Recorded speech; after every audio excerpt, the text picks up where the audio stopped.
মার্চের শেষ দিকে আবু সাইদ রানার সঙ্গে বিবাহ বিচ্ছেদ ও আলাদা হয়ে গেছেন বলে জানিয়েছিলেন মৌসুমী হামিদ। ৩ মাস পর আরও চমকপ্রদ খবর নিয়ে হাজির অভিনেত্রী। এবার শুধু বিয়েই নয়, সঙ্গে অন্তঃসত্ত্বা হওয়ার কথাও জানান তিনি। শুক্রবার ওটিটি প্ল্যাটফর্ম চরকির একটি অনুষ্ঠানে উপস্থিত হন মৌসুমী।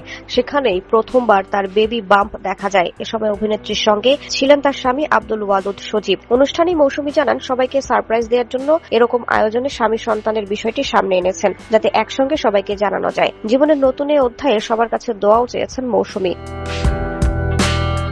আব্দুল ওয়াদুদের সঙ্গে বেশ আগেই বিয়ে হয়েছে বলে জানান মৌসুমী, আর দুজনের পরিচয় প্রায় 14 বছরের। মৌসুমী গণমাধ্যমকে জানান, আমরা দীর্ঘ 14 বছরের পুরানো বেস্ট ফ্রেন্ড। আমাদের মধ্যে অনেক বিষয়ে মিল ছিল, সে কারণেই বিয়ের সিদ্ধান্ত নিয়েছিলাম। মৌসুমী হামিদ যে মা হতে যাচ্ছেন, শোবিজের খবরটি কদিন ধরেই শোনা যাচ্ছিল। এবার তিনি নিজেই সামনে এসে খোলাসা করে দিলেন।